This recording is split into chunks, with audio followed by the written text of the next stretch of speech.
Alors, merci de cette invitation. Ça va, c'est pas trop fort. Merci de cette invitation. Donc, moi, je vais vous parler aussi de biologie synthétique et d'hydrocarbures fabriqués à partir de ressources renouvelables, mais sous un autre angle. Moi, je vais vous parler de cette activité sous l'angle de l'entreprise. Global Bioénergie, c'est une entreprise qui est jeune, qui a été fondée en 2008 par Philippe Marlière et moi-même. Philippe Marlière, vous le connaissez déjà, parce qu'il était venu vous présenter il y a un an ses travaux scientifiques sur Global Bioénergie en particulier, mais aussi sur plein d'autres choses qui l'emmènent dans différents domaines, de la chimie renouvelable, mais aussi de la pharmacie. Et Philippe Marlière, c'est un scientifique visionnaire et échevelé qui fait partie des pionniers donc, de ce domaine de la biologie synthétique. Moi, je suis un scientifique aussi, mais moi, je suis un scientifique défroqué, en fait, puisque après une thèse en biologie à la fin des années 90, je me suis tourné vers la création d'entreprises. Donc, je dirige des entreprises dans ce domaine de la biologie industrielle depuis 1998. Global Bioénergie, c'est ma deuxième société. Donc, Philippe Marlière, sur la droite, c'est le concepteur de tout ce que je vais vous raconter. Donc moi, je vais vous le raconter sous un angle très peu scientifique. Il y a quelques diapositives scientifiques quand même, mais surtout sur l'angle de comment est-ce qu'on transforme cette science en une entreprise qui, un jour, je l'espère, sera profitable et prendra une place importante dans ce domaine de la transition énergétique, qui est un domaine dont on parle de plus en plus. Alors, les fondamentaux, pourquoi Global Bioénergie ? Il y a deux raisons. Pourquoi est-ce qu'il faut faire des carburants et de la chimie différemment de ce qu'on fait aujourd'hui? Alors d'abord parce que la planète chauffe. Alors il y a eu des débats longtemps, il y a eu des années de controverses, mais aujourd'hui, depuis 2015, il commence à y avoir un peu de basculement des mentalités. C'est-à-dire que vous voyez sur la partie basse du graphique ici les records qui ont été établis, les records de température qui ont été établis ces dernières années. Donc là ici, c'est les mois. Donc vous voyez qu'il y a 2014, 2013 qui avaient battu déjà des records précédents. Mais il n'y avait pas une croissance très rapide des températures. On était plutôt dans un espèce de plateau de température un peu élevé que dans une croissance vraiment majeure. 2015 a tout changé, puisque 2015 est 0,13 degrés au-dessus du précédent record qui était 2014. 0,13 degrés, ça veut dire 13 degrés par siècle. Donc si on continue comme ça, on va avoir une France tropicale dans pas si longtemps que ça, et ce n'est pas forcément souhaitable. Donc 2016, premier mois de 2016, donc ils sont ici, c'est-à-dire encore bien plus haut que 2015. Alors attention, moi je ne veux pas être trop alarmiste sur ce sujet-là. 2015, c'est une année El Niño. Donc El Niño, ça veut dire que la température est un peu plus chaude. Mais même quand on enlève ce paramètre El Niño, on se retrouve quand même avec une température qui est trop élevée. Donc, changement climatique, la température, c'est lié aux gaz à effet de serre. Les gaz à effet de serre, c'est principalement le CO2. Et la biologie industrielle, ce qu'elle a à dire là-dedans, c'est quand je consomme 1 kg d'essence, ou quand je consomme 1 kg de biocarburant, il y a un facteur 3 à 5 dans la quantité de CO2 émis. Alors, ce n'est pas au pot d'échappement que ça se passe, hein. C'est si on regarde le cycle entier. Donc pour raconter cette histoire de façon courte, les énergies fossiles, c'est un voyage à sens unique du sous-sol vers l'atmosphère, en passant par le moteur des voitures. Donc on prend 1 kg de pétrole, on le met dans votre moteur, et ça devient 3,2 kg de CO2. C'est l'équation stoichiométrique, donc c'est la science qui dit ça. Il y a juste à faire les calculs. La biologie industrielle, c'est un cycle. Les plantes captent le CO2 atmosphérique, le transforment en carbohydrates. Ces carbohydrates sont transformés par nos soins en biocarburants. Ça peut être de l'éthanol, ça peut être du biodiesel. Nous, on a une approche spécifique. En tout cas, on convertit les carbohydrates végétaux en biocarburant qui est consommé, qui relargue du CO2, et en fait la même quantité de CO2 que celle qui, au départ, avait été captée par les plantes. Donc si on avait un cycle parfait, on aurait zéro production de CO2 par les biocarburants. Malheureusement, rien n'est parfait dans ce bas monde, et donc il y a des frottements à toutes les étapes de la chaîne. Il faut des engrais pour l'agriculture, il faut des moteurs pour le tracteur, il faut transporter les carburants, et donc il faut faire prendre en compte tous ces paramètres, et on se retrouve, quand on fait les calculs, avec une réduction de 3 à 5 fois la quantité de CO2 par kilo de carburant. C'est la même chose pour les matériaux. Les matériaux, la seule différence, c'est que la consommation n'est pas immédiate. Le plastique de mon ordinateur, il va durer 10 ans, mais il va finir par être brûlé. Donc c'est la même chose pour les matériaux. Donc première raison de la biologie industrielle, lutter, produire moins de CO2 en utilisant les mêmes carburants et les mêmes matériaux que ceux qu'on utilise aujourd'hui. Deuxième raison, quoi qu'on entende à la télévision ces temps-ci, la demande énergétique est en très forte hausse. On entend la Chine ralentit, alors on ne sait plus trop bien. La réalité, c'est que la demande d'énergie est en très forte hausse, elle vient des pays émergents. Nous, en OCDE, on baisse tranquillement notre demande en énergie, mais dans les pays émergents, il y a une demande qui est très importante. Si on parle du pétrole, la hausse de la demande, c'est environ 1,2 à 1,5% de plus par an, c'est-à-dire un peu plus de 1 million de barils par jour, là où on en consomme aujourd'hui, donc l'an dernier 93, cette année 94.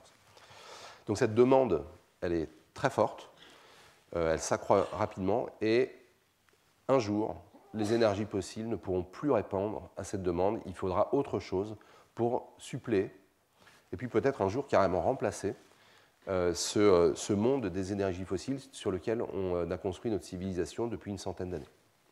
Donc c'est ça les fondamentaux de la biologie industrielle. Ce que disent l'un et l'autre, c'est qu'il nous faut un nouveau mix énergétique qui soit moins intense en carbone. Alors aujourd'hui, ce qui existe, et ce dont on parle beaucoup, c'est l'électricité. Donc l'électricité, c'est l'électricité renouvelable, c'est une énergie qui est déjà mature. Il y a l'hydraulique, donc 20% de l'électricité française vient des barrages, et puis il y a le solaire et l'éolien qui sont en très forte croissance ces dernières années. L'électrique, ça fait bien deux choses. Ça fait bien le domestique, la cuisson et le chauffage, et ça fait bien la voiture urbaine, le transport urbain. À Paris, c'est les blue cars. Ailleurs, c'est d'autres approches. Mais en tout cas, la voiture courte distance, elle fonctionne bien sur le modèle électrique. Pour la voiture longue distance, en revanche, on se heurte à plusieurs problèmes. Alors, le monde de l'électricité renouvelable pose plein de questions. Il y a plein de réponses qui sont apportées, partielles ou complètes. Moi, je voudrais me focaliser sur un seul point, la capacité d'embarquement de l'énergie électrique. L'énergie électrique est associée à des batteries, et ces batteries, elles ont une densité énergétique faible. 1 mégajoule par kilo de batterie, à comparer à 45 mégajoules par kilo pour l'essence, le kérosène ou le diesel. Donc les carburants, les hydrocarbures ont une densité énergétique extrêmement forte. Il n'y a rien de plus intense en énergie que les hydrocarbures, à part l'hydrogène, mais qui pose des questions spécifiques de sécurité. Et donc on se retrouve avec un différentiel d'un facteur 45. Alors, si on veut être rigoureux, ce facteur 45, il faut le tempérer d'un facteur 3. Une voiture électrique, un moteur électrique, c'est un meilleur rendement qu'un moteur thermique.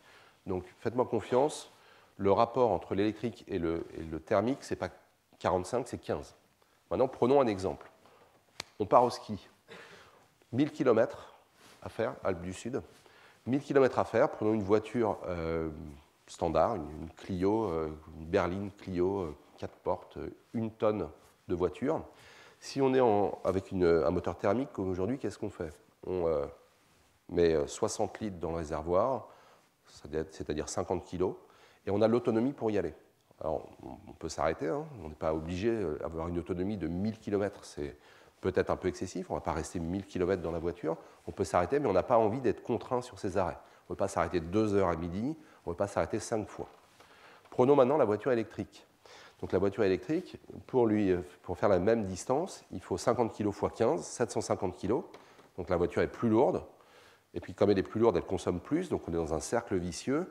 Et si on fait les calculs jusqu'au bout, on s'aperçoit que pour 1 tonne de voiture, il faut 1 tonne de batterie. Et ça ne marche pas. Ça ne marche pas. Donc il n'y a pas de voiture aujourd'hui qui propose une autonomie aussi importante que la voiture thermique, la voiture à moteur thermique. Donc on entend plein de choses, on entend Tesla Motors dire des voitures à 300, 400 km d'autonomie avec des systèmes de recharge compliqués, nouveaux, qu'il va falloir mettre en place. Nous, ce qu'on dit, c'est que l'avenir du transport automobile longue distance, c'est les biocarburants, les hydrocarbures biocarburants. Et donc, en fait, si on regarde la transition énergétique, j'ai fait un petit préambule qui s'éloigne un peu de mon propos principal, mais si on regarde la transition énergétique d'une façon globale, il y a deux volets. Il y a un volet qui est ce que peut faire l'électrique. Ce que peut faire l'électrique, c'est le domestique et le transport de courte distance. Et puis, il y a ce que ne peut pas faire l'électrique, c'est-à-dire le transport automobile, le transport aérien. Faites-moi confiance, il n'y aura jamais d'avion électrique sérieusement. Des petits avions peut-être, mais pas d'A380 électriques. Et les matériaux. L'électrique, évidemment, ne fait pas de matériaux. Donc nous, c'est ça, Global Bioénergie. On s'occupe de ce deuxième volet de la transition énergétique, transport longue distance, aérien, matériaux. En une phrase, voilà ce qui nous anime. En une phrase, notre mission, c'est contribuer à la transition énergétique et environnementale en amenant au marché les hydrocarbures renouvelables. On peut décliner ça en quatre intérêts. Donc, environnemental, donc il s'agit de réduire les émissions de CO2. Énergétique, on en a parlé, préparer l'après-pétrole.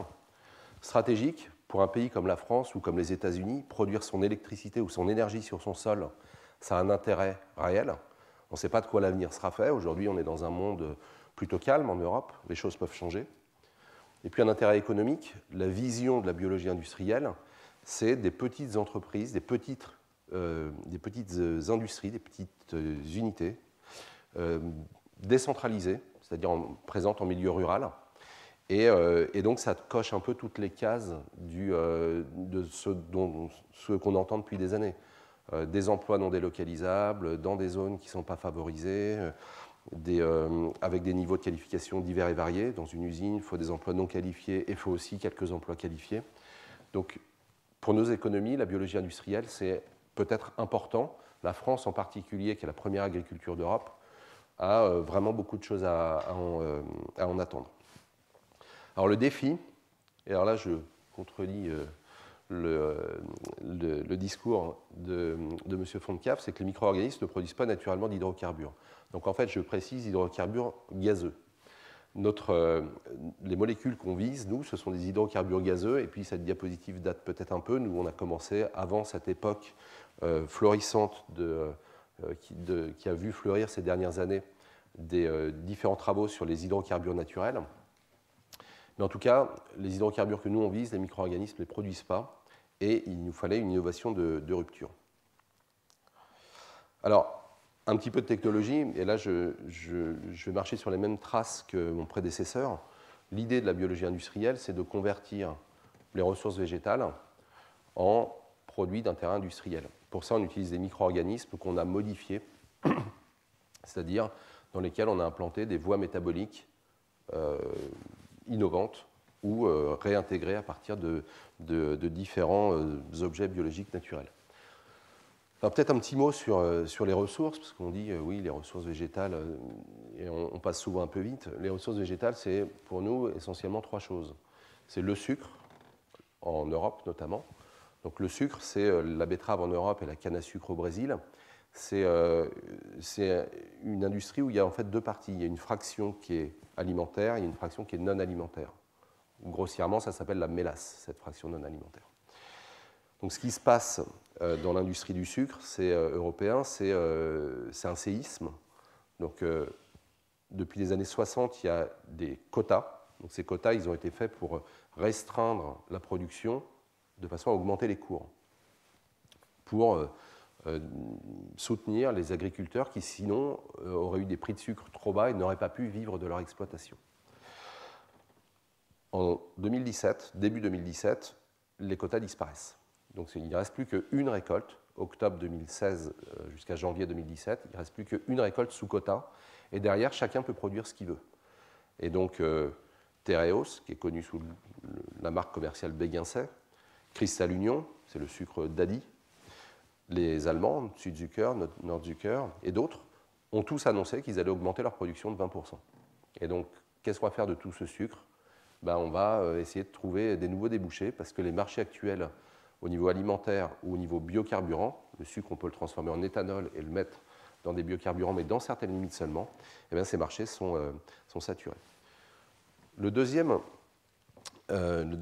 marché, la deuxième ressource, c'est les céréales, et en fait, c'est surtout le maïs aux États-Unis. Aux États-Unis, le maïs, c'est le composé agricole principal. Les États-Unis ont basé toute leur industrie de la viande, par exemple, sur le maïs. La viande et les bœufs et les poulets sont alimentés par du maïs. Et puis aussi leur industrie du sucre. C'est-à-dire le sucre aux États-Unis, c'est de l'amidon de maïs, qui est un polymère de glucose, qu'on découpe en petits morceaux, ça fait du sirop de glucose. C'est avec ça qu'on sucre le Coca-Cola. Bien aujourd'hui, sous un double mouvement, on mange un peu moins de viande et puis on ne veut plus manger de sucre dans ces sodas. Donc plus personne ne boit de Coca rouge, tout le monde passe au Coca Zéro ou à la stevia ou à tout ce qu'on veut, mais pas de sucre. Les Américains se retrouvent avec une demande en maïs qui diminue de 4% par an. Donc les industriels de la transformation du maïs ont des stocks de maïs qui augmentent dans leur arrière-cour et ils ne savent plus trop bien quoi en faire. La biologie industrielle peut leur apporter des solutions. La troisième ressource, c'est la paille et les copeaux de bois. Alors la paille et les copeaux de bois, en fait, ça nous emmène dans un monde particulier, c'est celui de la papeterie. La papeterie, c'est une industrie qui est en déroute complète, moins 6% par an. Plus personne ne veut de papier, parce que c'est la révolution numérique. Et eux aussi cherchent des nouveaux débouchés pour leurs copeaux de bois, leurs différentes filières végétales et la biologie industrielle. Et donc là, on parle beaucoup des Scandinaves et des Canadiens. Et eux aussi donc, ont une motivation très forte dans la direction de la biologie industrielle. Donc on utilise ces ressources, on les donne à manger à des bactéries, et ces bactéries les transforment dans notre cas, un composé particulier qui s'appelle l'isobutène. L'isobutène, c'est une molécule à 4 carbones qui a une double liaison. Alors la double liaison, elle est nécessaire. La double liaison, c'est le vecteur de la réactivité chimique. Si vous avez une molécule, un alcane, si vous avez un alcane, vous ne pouvez pas en faire grand-chose. Vous pouvez le brûler, mais globalement, vous ne pouvez pas en faire grand-chose. Si vous avez un alcène, avec une double liaison, vous pouvez le combiner, le dimériser, le trimériser, lui rajouter des choses. Donc, vous pouvez en faire une plateforme chimique. Et l'isobutène, c'est une molécule, c'est une plateforme chimique actuelle. On dérive l'isobutène du pétrole en grande quantité et on en fait plein de belles choses. Dans le domaine des carburants, dans le domaine des matériaux. Donc les carburants, c'est essence et potentiellement kérosène. Les matériaux, c'est les caoutchoucs, les plastiques, les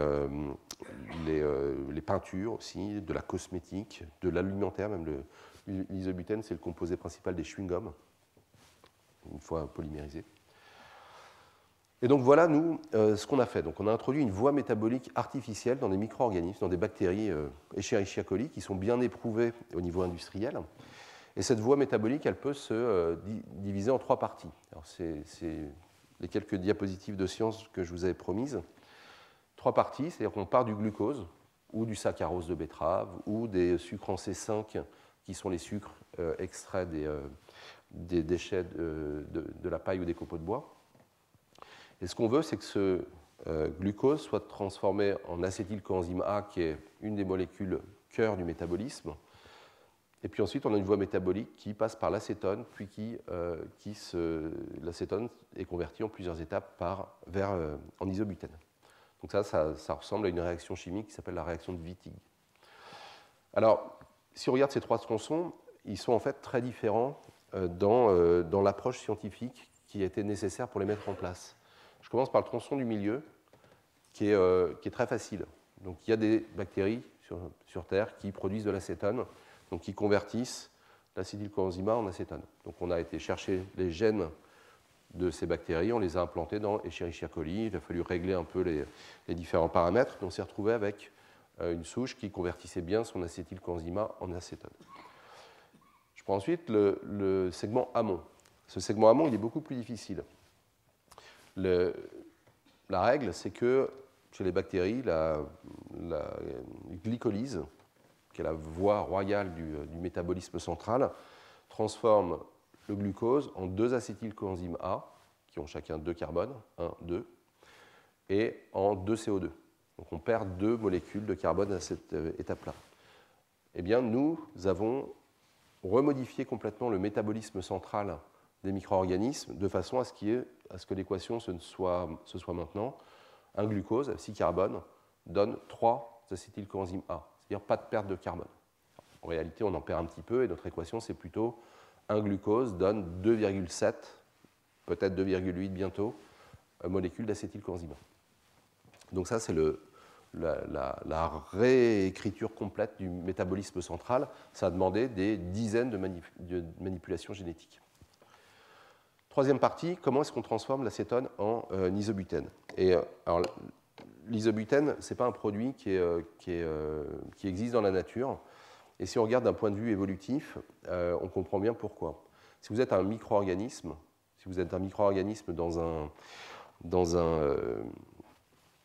dans une flaque d'eau, vous avez accès à une quantité limitée de sucre autour de vous. Et votre boulot, c'est de prendre ce sucre et de le transformer en un peu de lipides, un peu de membrane, un peu de protéines, un peu d'ADN, grossir et vous diviser. Vous avez le droit à des composants de stockage. Peut-être d'ailleurs que les hydrocarbures liquides longue chaîne sont des composés de stockage pour organiser votre croissance. Mais globalement, vous n'avez pas le droit de perdre des carbones de façon trop importante. Or, l'isobutène, c'est un gaz. Donc imaginez que vous êtes une bactérie avec une voie métabolique vers l'isobutène dans la nature. Vous allez prendre votre glucose, vous allez le transformer en isobutène que vous n'allez pas pouvoir tenir, qui va se volatiliser. Vous avez volatilisé une partie de vos carbones. L'évolution ne vous le pardonnera pas. Vous allez vous faire balayer du grand arbre de la vie. Donc si on regarde par la fenêtre, on voit pas de micro-organismes qui produisent de l'isobutène, à quelques exceptions très marginales avec de très petits niveaux et des voies métaboliques biscornues qui ne paraissaient pas un bon point de départ pour notre histoire. Alors nous, il a fallu qu'on invente une succession de réactions enzymatiques qui n'existaient pas, c'est-à-dire vraiment des réactions enzymatiques qui n'existaient pas et des intermédiaires métaboliques qui sont absents sur Terre. Donc c'est mon partenaire Philippe Marlière qui a eu l'idée, après un grand nombre d'essais, de dessiner une voie métabolique en particulier qui paraissait prometteuse en termes de bilan carbone, de bilan énergétique, mais qui passait par des activités enzymatiques inédites et par des intermédiaires chimiques qui n'existaient pas. Donc cette voie, je vous décris juste la dernière réaction. Donc la dernière réaction, c'est celle de droite. Donc elle concerne c'est la déshydratation et la décarboxylation d'un composé qui s'appelle HIV. C'est pas très joyeusement choisi comme nom. Donc hydroxyisovalérate. Et donc il s'agit de déshydrater et de décarboxyler cette réaction. Il n'y a pas d'enzyme qui fait ça dans la nature. Ce composé, donc, il existe dans la nature, mais il y a un intermédiaire réactionnel qui n'existe pas dans la nature.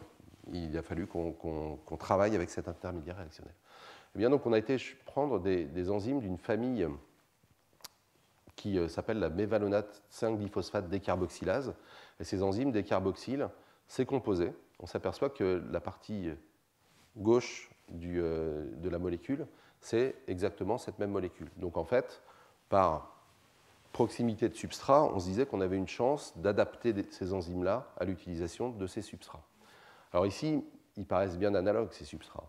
En réalité, si on regarde leur représentation chimique réelle, ici, il y a ces 70% de la masse de la molécule est contenue ici. Donc c'est un substrat qui est 3 fois plus petit. Et puis il y a aussi des charges électriques. Donc un substrat qui est réduit au carbone réactionnel et qui n'a plus de charge électrique est quand même très très éloigné dans sa réactivité par rapport à ces molécules.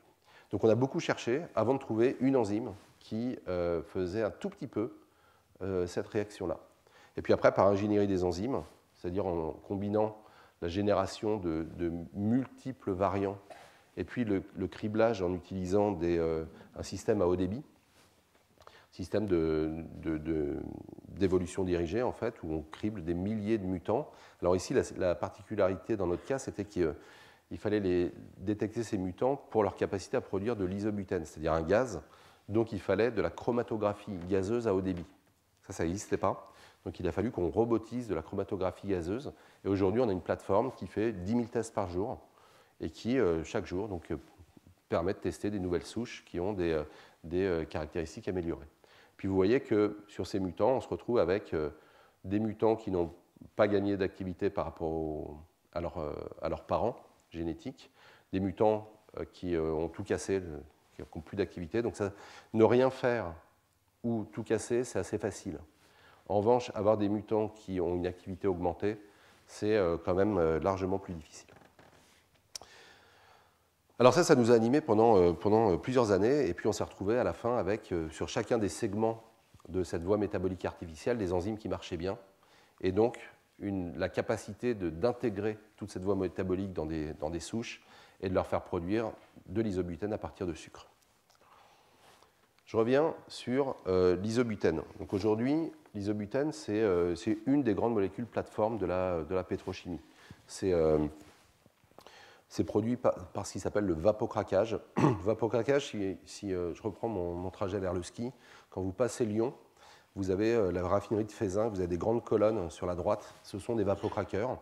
Et c'est des produits qui prennent du pétrole comme entrée, et puis chauffent ce pétrole dans des conditions plus ou moins stringentes qu'on peut régler, et ça casse les molécules de pétrole en petits morceaux. Ça fait de l'éthylène qui a 2 carbones, du propylène qui a 3 carbones, et puis 2 molécules à 4 carbones, principalement l'isobutène et le butadiène. Alors l'isobutène, donc 15 millions de tonnes, ça veut dire un marché existant compris entre 15 et 30 milliards de dollars, selon les fluctuations du marché. Et on en fait globalement 3 choses. De l'essence, du kérosène. Alors aujourd'hui, ce n'est pas comme ça qu'on fait le kérosène, mais on pourrait le faire à partir d'isobutène. Et puis des matériaux. Alors pour vous préciser un peu de quels matériaux il s'agit, ce n'est pas tous les matériaux. C'est le caoutchouc butyle. Le caoutchouc butyle, c'est le caoutchouc de la chambre à air. Donc en fait, c'est le seul caoutchouc étanche au gaz. C'est-à-dire que vous avez l'extérieur du pneu qui doit être bien robuste et l'intérieur du pneu il doit être étanche au gaz. La chambre à air, aujourd'hui, elle est collée sur l'intérieur du pneu. Mais c'est aussi le caoutchouc butyle, c'est aussi le caoutchouc des balles ou le caoutchouc de certains joints. Donc on en trouve au quotidien dans différents environnements. À partir de l'isobutène, on fait aussi différents plastiques. Alors, normalement, dans le joint qui est autour des fenêtres, par exemple, c'est du polyisobutène. Ici, on est dans une vénérable maison. Je ne sais pas s'il y a du polyisobutène ici. On en fait le verre organique, c'est-à-dire le plexiglas, qui est un plastique particulier. On en fait des peintures. Donc, les peintures acryliques, par exemple, sont en partie faites à partir d'isobutène. Et puis, on en fait plein d'autres choses. On en fait de la cosmétique. Dans la cosmétique, par exemple, un dérivé d'isobutène sert à contrôler ce qui s'appelle le playtime. Je trouve que c'est assez joli comme concept. C'est le temps de durcissement des crèmes. Donc, quand vous avez une crème, vous voulez qu'elle ne durcisse pas tout de suite, parce que vous voulez pouvoir l'étaler, mais vous voulez qu'elle durcisse à un moment, parce que sinon vous allez rester luisant pendant un certain temps. Donc le playtime, c'est contrôlé par l'isobutène. Donc bref, pas de vie sans isobutène, c'est pour ça qu'on a choisi, nous, cette molécule comme premier terrain de jeu. Alors le procédé qu'on a aujourd'hui, donc on a une bactérie qui convertit le sucre qu'on lui donne en isobutène. On a des cibles de rendement et de productivité pour que ça devienne un vrai procédé industriel, et on n'est pas très loin de ces cibles. On a annoncé il y a 1 an qu'on avait dépassé 70% de notre objectif de rendement. Aujourd'hui, on est bien plus haut. C'est-à-dire que ce n'est plus un procédé qui marche un peu dans des conditions atypiques, c'est vraiment en train de devenir un objet industriel à part entière. Alors ce procédé, il est en fait en 2 étapes. Vous avez une étape de fermentation. Ça, ce n'est pas nos installations. Vous avez une étape de fermentation, c'est des fermenteurs industriels. Vous avez une étape de fermentation dans laquelle on a le sucre qui arrive, il est transformé en isobutène, et puis l'isobutène se volatilise directement dans le ciel du réacteur, et il est évacué par un évent. Le fait que cette fermentation aboutisse à un gaz a une valeur particulière. En fait, on est les premiers à faire de la fermentation vers un gaz. Et on s'aperçoit, c'était théorique dans nos slides, dans nos diapositives, il y a 7 ou 8 ans, mais on s'aperçoit maintenant concrètement qu'on a 2 avantages à faire de la fermentation gazeuse. D'abord, on échappe à tous les problèmes de toxicité. Le produit, il finit par s'accumuler dans le fermenteur lorsque c'est un liquide et il finit par tuer les micro-organismes qu'il produisent. L'exemple le plus naturel pour s'en convaincre, c'est le vin. Fermentation du vin, le point de toxicité, il est connu, c'est 13%. Donc votre fermentation va jusqu'à 13% et elle s'arrête là. Prenez le sauterne, par exemple. Le sauterne reste très sucré à la fin de la fermentation parce que la fermentation s'est arrêtée. Si elle avait continué jusqu'au bout, on aurait du whisky. Donc on aurait du 40% d'alcool et plus de sucre. Donc quand on fait un gaz, on n'a plus de problème de toxicité. Le produit ne s'accumule pas, il s'évacue en temps de vol, et ça ouvre en fait la possibilité d'aller vers de la fermentation en continu. Ce qui est un vieux rêve de biologiste industriel. Deuxième avantage, quand il sort par les vents, il vient accompagné d'air, de CO2 et d'un peu de vapeur d'eau, et pas grand-chose d'autre. C'est un environnement très, très, très simple. Et donc, quand il va falloir le purifier, le monter jusqu'à un taux de pureté élevé, on ne va pas avoir des efforts importants à faire. C'est très différent de purifier un gaz dans cet environnement simple par rapport à purifier un liquide dans l'environnement du bouillon de culture de la fermentation, qui est très complexe et très variable. Donc, on se retrouve avec un flux de gaz qui est très simple à gérer et qui va donc dans une colonne de fermentation qui est empruntée à la pétrochimie, qui est un peu réarticulée par nos soins, et on atteint de l'isobutène à haute pureté, c'est-à-dire plus de 99,7% de pureté. C'est ce qu'il faut pour notamment toutes les applications chimiques. Alors sur cette diapositive, je vais vous raconter l'histoire de Global Bioénergie. Donc Philippe Marlière et moi-même, on a uni nos destins en 2008. Et notre première mission, ça a été de trouver de l'argent pour transformer les idées qu'il avait. On va faire de l'isobutène et d'autres molécules, et on va faire des biocarburants, de la vraie essence, du vrai kérosène, des vrais matériaux. Les mêmes produits que ceux qu'on produit aujourd'hui à partir de pétrole, nous, on va les faire à partir de ressources renouvelables. Donc on a trouvé du capital risque qui nous a confié 3,2 millions d'euros pour transformer ces idées en preuve de concept. Ça a marché. En 18 mois, on avait un prototype. C'était ça, petit fermenteur 1 litre dans un laboratoire qu'on avait installé sur la Génopole d'Evry, donc à 30 km au sud de Paris. Et donc on avait notre fermenteur avec nos bactéries qui avaient toute la voie métabolique intégrée, et quand on leur mettait du sucre, elles produisaient un tout petit peu d'isobutène, juste suffisamment pour être détecté par nos chromatographes gazeux. Il était temps de relever de l'argent pour développer le procédé, pour en faire de ce fait de laboratoire, pour en faire un véritable procédé avec une perspective industrielle. Donc il s'agissait de relever de l'argent. On avait une proposition, comme ça avait bien marché, on avait été invité dans plein de conférences, on était bien visible. On avait une proposition d'un capital risqueur américain qui nous proposait 10 millions de dollars pour la phase suivante. Finalement, on a préféré faire une introduction en bourse de la société. Donc on a introduit la boîte en bourse très tôt, dès 2011 en fait, et on a levé 11 millions d'euros pour développer le procédé à l'échelle du laboratoire.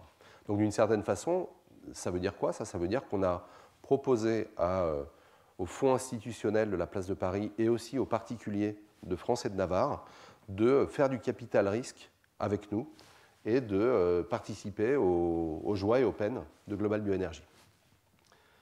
Alors sur cette phase, qui a duré 2 bonnes années, on a eu encore un certain nombre de joies, et notamment celle d'arriver à mettre le procédé, à le rendre vraiment efficace. On a produit nos premiers kilos d'isobutène. Donc c'est un gaz inflammable, l'isobutène, donc c'est à peu près le même profil de risque que le gaz de ville. Donc ça ne se manipule pas quand même avec trop de décontraction. Donc notre laboratoire, c'était déjà, il commençait à prendre l'apparence un peu bunkérisée qu'il a aujourd'hui. Et puis en 2013, il a fallu qu'on passe à l'étape suivante. Donc on avait acquis une certaine réputation industrielle, mais ça restait quand même dans le laboratoire. Ce fermenteur ici, il ne fait que 42 litres, il est haut comme ça, et c'est avec lui qu'on a fait nos premiers kilos. Donc on a levé de l'argent de nouveau, on a fait un tour de table pour sortir du laboratoire et construire un pilote qu'on ne pouvait plus mettre dans nos laboratoires, mais qui devait être donc sur un site industriel. Ça a été celui de Pomacle, qui est au nord de Reims, qui est le site industriel de Cristal Union. C'est Cristal Union, le sucre d'Adi. C'est le plus gros site agro-industriel d'Europe. Puis un démonstrateur, et ce démonstrateur, on a choisi un site en Allemagne sur le site de la raffinerie de Leuna, qui est la grande raffinerie de l'ancienne Allemagne de l'Est. Et donc, nous voilà donc en 2013 partis pour faire le dessin industriel, puis la construction de ce pilote. Ce pilote, il marche aujourd'hui, il tourne en routine. À l'heure où on se parle, il est en train de produire de l'isobutène. Notre échelle, aujourd'hui, c'est la centaine de kilos. Le démonstrateur, il est en construction, en fin de construction. Je vous montrerai une ou deux images. Oui, voilà, je reviens sur le pilote. Donc, ce pilote, il fait 3,50 m de haut. C'est un fermenteur d'un demi-mètre cube. Et puis, il nous permet de fournir des échantillons d'isobutène avec des niveaux de pureté variables. C'est des grandes bouteilles comme ça, là, voilà, qui peuvent accueillir jusqu'à 50 kg et qu'on va envoyer à différents industriels qui sont intéressés par tester ce matériel dans la perspective d'en acquérir de grandes quantités le jour où notre procédé sera exploité à grande échelle. Donc aujourd'hui, on est dans cette phase. On a envoyé de l'isobutène à Arkema avec une application peinture. On a envoyé de l'isobutène à Audi, après l'avoir transformé en essence, donc le constructeur automobile Audi, avec qui on collabore depuis 2011 maintenant. Et puis on a envoyé de l'isobutène aux industriels du gaz domestique, donc Primagaz, Butagaz. L'isobutène, ça les intéresse bien de faire des bouteilles de gaz renouvelables à l'avenir. Et puis on a aujourd'hui de nombreux industriels qui s'intéressent à nous et qui nous demandent des lots pour test. Démonstrateur, donc le pilote, c'est un peu l'extrapolation de notre laboratoire. Le démonstrateur, c'est une usine modèle réduit. Donc il est conçu, ce démonstrateur, pour être exactement calé sur les approches qu'on va utiliser dans l'usine. Et l'usine, on commence à en parler. Donc on a créé une joint venture, donc une co-entreprise avec Cristal Union, dont je vous parlais tout à l'heure, numéro 2 du sucre en France, qui voit arriver la fin des quotas avec intérêt et qui se dit il va falloir des nouveaux débouchés pour mon sucre basse qualité, mélasse, et qui a misé sur nous. Pareil, depuis un certain nombre d'années, il nous pousse dans nos efforts. Et aujourd'hui, ça se matérialise par ce projet de première usine qui devrait voir le jour à horizon 2018. Alors, je m'aperçois que j'ai pas mal débordé. Donc, je vais accélérer un peu sur la fin. Donc voilà notre pilote, avec tout son environnement. On a été bien aidé par l'État pour monter ce pilote. On a eu un financement d'investissement d'avenir. Et puis aujourd'hui, on a atteint un certain nombre de résultats. Ici, vous voyez un petit tombstone en plexiglas avec le premier échantillon d'essence, donc de la vraie essence produite à partir de végétaux. Notre unité de démonstration, donc elle est basée à Leuna. Donc Leuna, c'est une gigantesque raffinerie qui était la plus vétuste d'Europe et qui est maintenant la plus moderne. Alors, par quel miracle? En fait, c'était la grande raffinerie d'Allemagne de l'Est et elle a été rachetée par Total dans les années 90, qui a tout rasé sauf une unité et qui a tout reconstruit. Et donc, c'est la plus récente des raffineries d'Europe. Et donc, elle s'est construite, ces raffineries, non seulement sur le thème de la pétrochimie, mais aussi de l'innovation dans différents domaines, dont la biologie industrielle. Et il y a un bâtiment là-bas qui est particulièrement accueillant pour notre démonstrateur.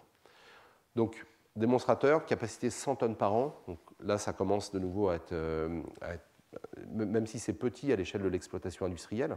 Notre première usine commerciale, IBN One, c'est 50 000 tonnes. Notre démonstrateur 100 tonnes, ça reste petit. Mais 100 tonnes d'hydrocarbures gazeux à maîtriser, il faut quand même une démarche industrielle. Et nous, microbiologistes, donc la société, elle est microbiocentrique au départ. On n'était pas du tout en capacité de mener à bien ces travaux. Et c'est pour ça qu'on s'est adjoint des services assez tôt, dès 2010, d'un grand monsieur du génie chimique, donc l'ancien directeur technique de Dupont de Nemours, donc un Américain. Et c'est lui qui pilote toute cette activité de démonstration. Donc on a confié l'ingénierie à Linde. Linde, c'est le Air Liquide allemand. Et puis, donc là, le démonstrateur est en construction. Alors, quand on dit mon démonstrateur est en construction, dans notre domaine, ça peut vouloir dire beaucoup de choses. Et il y a des gens qui ont des choses en construction, mais la première pierre n'est toujours pas posée. Nous, on a déjà dépensé plus de 90% des capitaux. Donc ça, c'est l'unité centrale, donc le fermenteur, donc, qui est ici aussi. Derrière, c'est la cuve à glucose qui doit être bien maîtrisée pour que le glucose ne cristallise pas dedans. Ici, vous avez l'unité de stérilisation. Ici, vous avez plein de fûts, et un seul de ces fûts, c'est la taille de notre pilote de Pomacle. Donc vous voyez qu'il y a vraiment un gain d'échelle.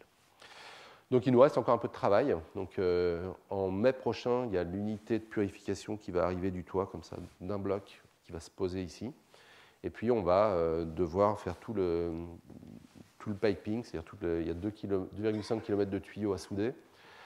Il y a une automatisation importante sur une unité comme ça. En fait, tout ça, c'est un peu des objets connectés, donc il faut qu'ils se parlent entre eux.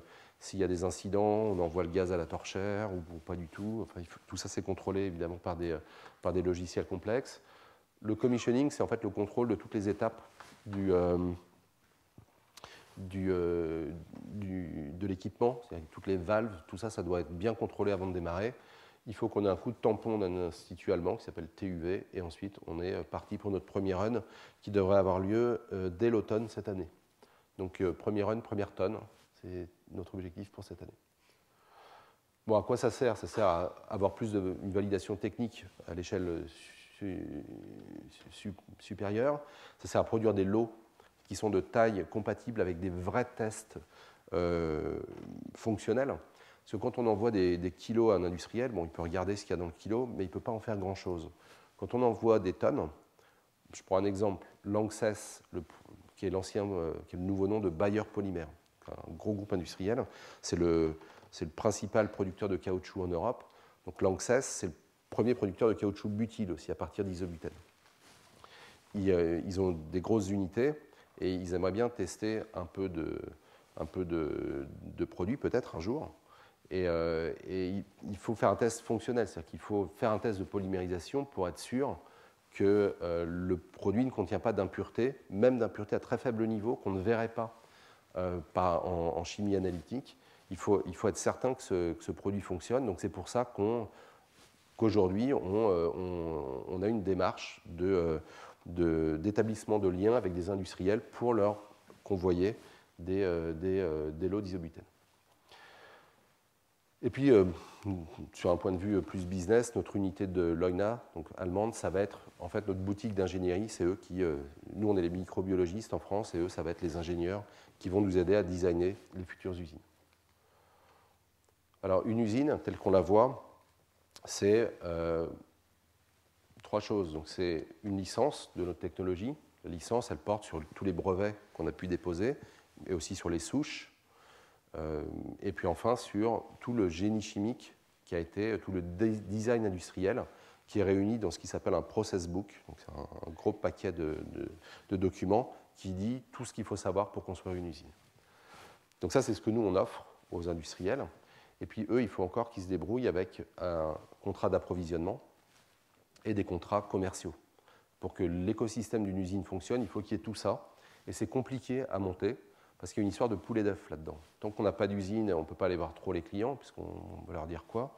Et tant qu'on n'a pas de clients, les gens nous disent « mais vous êtes sûr que ça sert à quelque chose, votre truc ?» Donc c'est difficile de faire financer une usine tant qu'on n'a pas les clients, et c'est difficile d'avoir les clients quand on n'a pas l'usine. Donc tout ça, ça demande il n'y a rien de spécial, hein, c'est une aventure industrielle, comme il y a de nombreuses aventures industrielles qui ont lieu aujourd'hui en France et ailleurs, et qui ont toute cette question de poulet d'œuf, dont il faut trouver la sortie ou l'entrée. Donc voilà cette première usine donc, qui va être installée en France à horizon 2018. Donc alors, pour résumer, notre recherche et développement, elle est à Évry. Notre pilote, il est à Pomacle, au nord de Reims. Notre démonstrateur est en Allemagne, à Leuna. Et là, on revient à Pomacle. Et c'est sur ce site de Pomacle, qui est le grand site de Cristal-Union, qu'on va construire cette usine. Aujourd'hui, c'est une vue conceptuelle. Donc, sur ce parc industriel, ici, vous avez une sucrerie. Un flux de sucre basse qualité, de sucre résiduaire, va arriver dans cette unité. 8 fermenteurs de 407 mètres cubes, remplis de bactéries, nos bactéries. Ces bactéries vont convertir le sucre en isobutène, et on va se retrouver avec un flux de sucre, un flux d'isobutène qui aura une concentration comprise entre 6 et 10% dans de l'air, de CO2, de la vapeur d'eau, qui va sortir de cette unité. Ce flux va aller dans une petite unité de purification dont il va ressortir à 99,8%, une petite unité d'aiguillage, et puis on pourra envoyer l'isobutène haute pureté soit dans des containers de stockage. Donc ça, c'est des containers de stockage de GPL, donc rien d'innovant. On peut les acheter sur le catalogue. Soit l'isobutène haute pureté pour aller vers une unité de fabrication d'essence. Et puis on se retrouvera à la sortie avec de la vraie essence. Donc ça, pareil, c'est une technologie très simple qui existe depuis de nombreuses années. Et on va se retrouver avec de l'essence, la vraie essence, qu'on peut mélanger sans limite de proportion à l'essence pétrolière, mais produite à partir de végétaux. Pour le modèle d'affaires, je passe rapidement. Le calendrier, il y a plusieurs étapes. Là, on est à la fin de la phase A. Phase A, c'est l'ingénierie conceptuelle. Alors, le petit schéma, il est quand même très, très conceptuel. Il y a quand même beaucoup mieux. Il y a le plan du site avec toutes les unités, une idée des coûts qui est maintenant précise à 10% près. Puis, il va falloir qu'on finance l'ingénierie puis la construction de l'usine pour un démarrage fin 2018.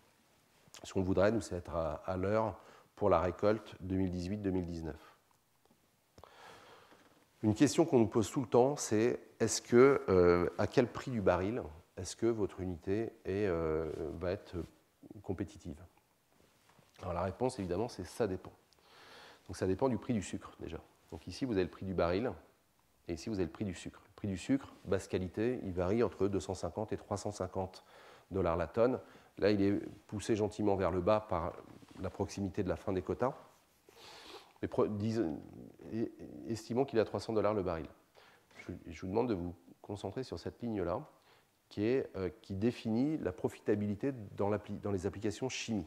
C'est-à-dire sur le schéma ici, c'est tout ce qui se passe dans l'isobutène haute pureté qu'on va vendre comme ça aux industriels qui vont, eux, le transformer en carburant, en caoutchouc, en plastique, en peinture, en cosmétique.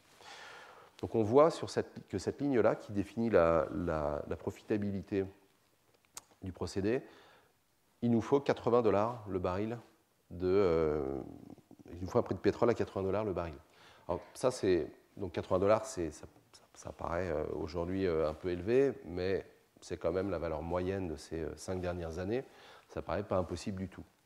Puis il faut aussi noter que cette ligne-là, elle est fixée en estimant que le prix de l'isobutène biosourcé est identique au prix de l'isobutène pétrolier. Ce qui n'est probablement pas le cas. Les industriels, certains nous disent ouais, « moi je suis prêt à vous l'acheter plus cher pour pouvoir dire mon chewing-gum est biosourcé, mon pneu est bon pour la planète ». Et donc il y a en fait un premium sur les produits verts qui fait que cette ligne-là, elle doit se déplacer un peu, mais comme on ne sait pas trop, on a préféré la garder là. Probablement qu'elle est plutôt ici, cette ligne, et qu'avec 60 $ le baril, on pourrait se débrouiller déjà. Maintenant, qu'est-ce qui se passe dans les carburants? Donc, dans les carburants, on est en concurrence frontale avec le pétrole. Ce n'est pas le cas dans la chimie, puisqu'on est en concurrence frontale avec l'isobutène haute pureté, qui vaut beaucoup plus cher que le pétrole. Mais dans les carburants, 1 litre d'essence, ça vaut 1 litre de pétrole plus 5 centimes. Le prix de base, je parle, si on oublie les taxes. Et donc là, la concurrence est plus rude. Et on s'aperçoit qu'il nous faut un prix du baril à 135 $. Donc là, déjà, on se dit qu'il va falloir que la Terre tourne quand même un certain nombre de fois avant qu'on puisse vraiment tirer profit de ce procédé. Alors c'est vrai plus ou moins. C'est vrai en Europe, où le prix de sucre est à 300. C'est moins vrai aux États-Unis, où le prix de sucre est à 200. Donc à 200, il nous faut un prix un baril à 100 $. Voilà, c'est pas impossible. Hein. Certains en parlent pour déjà 2017. Nous, c'est fin 2018 que ça nous intéresse, le prix du baril. Et puis, il y a surtout, dans les carburants, une grande niche de marché qui est réglementée. Cette niche de marché, elle est en fait, d'une certaine façon, subventionnée par les États. Alors, c'est une subvention un peu particulière, c'est une subvention sous forme d'amende. Si vous êtes, par exemple, la filiale carburant d'un grand distributeur, par exemple, la filiale carburant de Auchan, eh bien, vous devez mettre 7% de carburant dans toutes vos essences, tous vos diesels. Si vous n'y arrivez pas, si vous n'arrivez pas à ce 7%, 7% en contenu énergétique, ça veut dire 10% en volume pour l'éthanol. Si vous n'arrivez pas à ce 7%, vous allez payer 1 500 € d'amende une formule un peu complexe, mais c'est environ 1 500 € par tonne de carburant qui aurait dû être un biocarburant et qui n'est pas un biocarburant. Et donc au final, il y a 150 millions d'euros d'amendes qui sont payées par les distributeurs de carburant. Et nous, on apporte une solution à ça.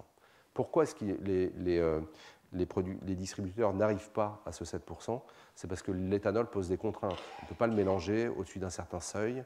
On peut le mélanger que donc, l'E10, c'est le plafond. Donc, l'E10, c'est 10% volume, 7% en contenu énergétique. Si tout le monde roulait à l'E10, ça irait. Mais tout le monde ne roule pas à l'E10 parce que les gens voient bien ce qu'ils ont à perdre de la corrosion dans leur moteur et ne voient pas trop ce qu'ils ont gagné, quelques centimes par plein. Donc le 10 n'a qu'une part de marché relative, environ un tiers de l'essence en France. Et donc il y a une difficulté des distributeurs à atteindre ce plafond. Et bien nous, on arrive avec une solution. Nous, on amène de la vraie essence qu'on peut mélanger sans limite de proportion. Et ce qu'on dit aux distributeurs, c'est on vous vend cette vraie essence, ça vous efface votre amende, on partage l'effacement de l'amende. Et ça nous ramène cette ligne ici à une ligne ici qui dit qu'on serait profitable des 40 $ le baril sur ces marchés un peu restreints des biocarburants. Alors je vais passer assez vite maintenant. Qu'est-ce qu'on va trouver comme autre client?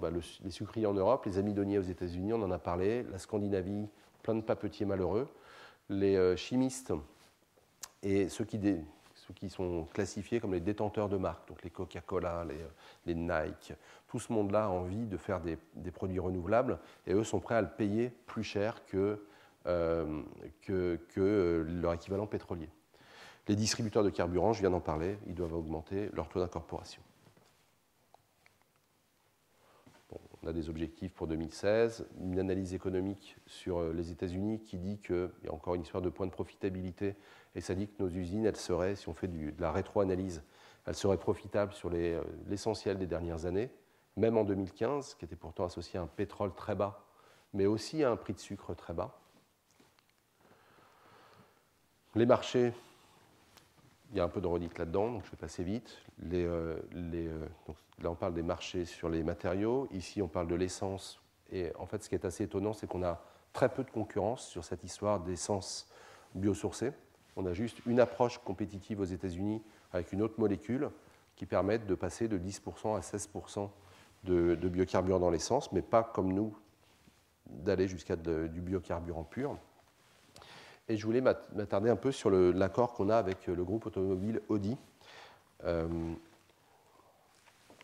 sur ce sujet de l'essence. Donc je reprends, en introduction, je vous avais dit que l'électrique longue distance, ça posait quand même des problèmes. Et effectivement, l'électrique longue distance, il y a un problème d'embarquement de l'électricité qui ne progresse pas tellement, on reste limité. Et certains, Audi notamment, selon notre analyse, ne voient pas trop l'électrique longue distance s'imposer dans les prochaines années.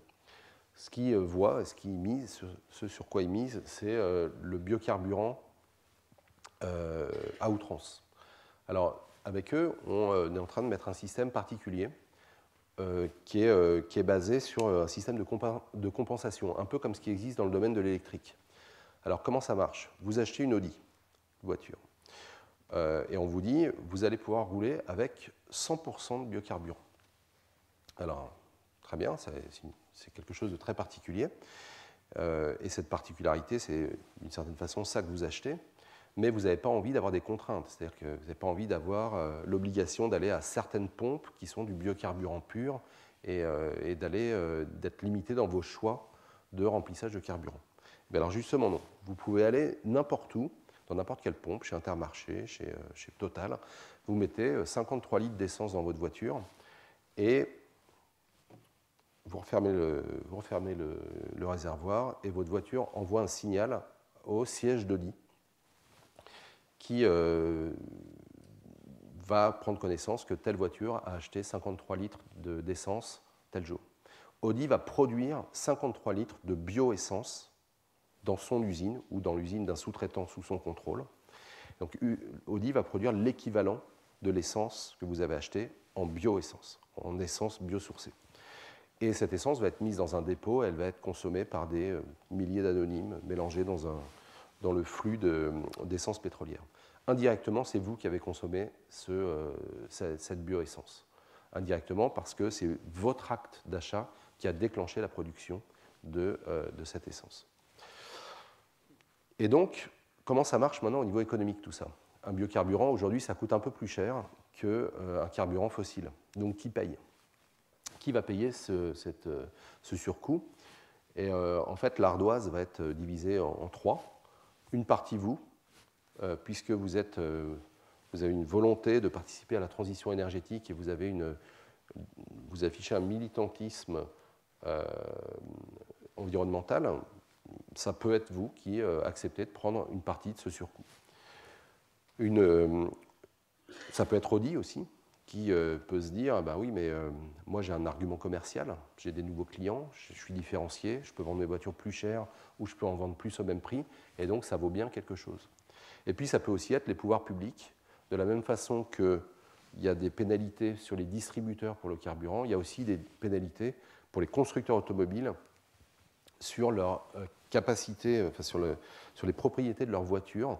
Les grosses voitures qui polluent plus sont aujourd'hui plus taxées que les petites voitures qui polluent moins. Et donc, le fait de dire, oui, mais ma voiture, c'est une grosse voiture, mais elle marche au biocarburant, comment est-ce que ça, c'est traité par les pouvoirs publics? Il y a des débats là-dessus, mais il y a une partie de l'équation économique qui va être résolue ici. L'isobutène, ça a la perspective de faire du biokérosène. Le biokérosène, aujourd'hui, ça n'existe pas. Et donc, nous, on représente une des 5 options qui existent aujourd'hui de faire du biokérosène. À suivre. Aujourd'hui, c'est un germe, une graine. Peut-être que je reviendrai vous parler ici dans quelques années et que ce germe aura poussé. Qu'est-ce qu'on fait en recherche et développement? Alors, je vous ai parlé essentiellement de notre procédé isobutène. On travaille sur 2 axes. Diversifier les ressources. On essaie d'accéder à des ressources de meilleur en meilleur marché. Donc, sucre, céréales, on en a parlé. Les déchets agricoles et forestiers, on en a parlé. Il y a une génération aussi, ce qui est la 3e génération de ressources, qui concerne les déchets industriels, c'est-à-dire le gaz de sortie des aciéries, une collaboration scientifique sur ce sujet, et puis pourquoi pas un jour le CO2 atmosphérique. Donc, les ressources. Une partie de notre recherche, c'est refaire le coup sur d'autres molécules, d'autres grandes molécules de la pétrochimie. Alors, un programme comme l'isobutène, nous, ça nous a occupé déjà 8 ans. Ça a déjà coûté environ 50 millions d'euros. Il en reste encore un morceau à faire. Donc, un programme, on ne peut pas multiplier les programmes comme ça ad nauseam. Donc, nous, on est focalisé sur 3 programmes. Et par ordre d'avancement, c'est isobutène, butadiène, propylène. Les ressources, Évry, Paumacle, Leuna, retour à Paumacle. À Évry, on est 55 personnes avec des plateformes d'ingénierie des enzymes, des micro-organismes et une grosse plateforme de fermentation. On est une équipe qui a une particularité, c'est d'être très senior. Nous, on n'a pas sombré dans un des vices français qui consiste à dire on va faire du jeunisme, on va prendre des petits jeunes, ils vont être motivés et ils vont être pleins d'énergie, ça va être bien. C'est bien, les petits jeunes, on en a plein, ils sont pleins d'énergie et de tonus, mais on a aussi quelques quinquagénaires et quelques sexagénaires qui nous apportent leur expérience et leur talent. Donc, première chose, c'est une équipe qui est senior et puis qui est trinationale. Tout le monde dit on est internationaux, nous on est trinationaux, on est franco-germano-américains. Donc sur ces 10, vous avez 2 Allemands, 2 Américains, 1 Russe et 5 Français. Conseil d'administration, je vais vous passer ça rapidement. Et puis c'est ma dernière diapo sur qu'est-ce qui va nous arriver. On a un certain nombre d'objectifs. On a une posture aujourd'hui qui a beaucoup évolué par rapport à celle qu'on avait il y a 2 ans. Il y a 2 ans, on était une société de R&D. Aujourd'hui, on a un crédit industriel qui est croissant, qui s'est d'ailleurs pas tellement bien exprimé parce que notre domaine de la biologie industrielle a subi un vent de face extrêmement fort depuis le 1er septembre 2014. Donc le prix du baril de pétrole qui a baissé a causé des dommages à toutes les sociétés de biologie industrielle, dont nous. Alors on a quand même, nous, gardé le cap, avancé dans la tourmente, mais enfin, on est un bateau dans la tempête. On commence à voir sur ce monde du pétrole un horizon plus dégagé. Et puis, on voit aussi que les ressources végétales, qui sont l'autre équation de la balance L'autre plateau de la balance, elle aussi, baisse, et donc que tout ça se rééquilibre gentiment. Donc, par rapport à il y a 2 ans, on a un crédit industriel bien supérieur. Et puis, ce qui va nous arriver dans ces prochains mois, c'est la matérialisation de cette première usine avec Crystal Union, on l'espère, l'émergence d'un premier cas concret d'usine aux États-Unis et pourquoi pas d'une autre usine en Scandinavie dans le domaine de la papeterie, et puis des nouveaux accords industriels sur les différents programmes qui nous animent, butadiène et propylène. Je vous remercie pour votre attention.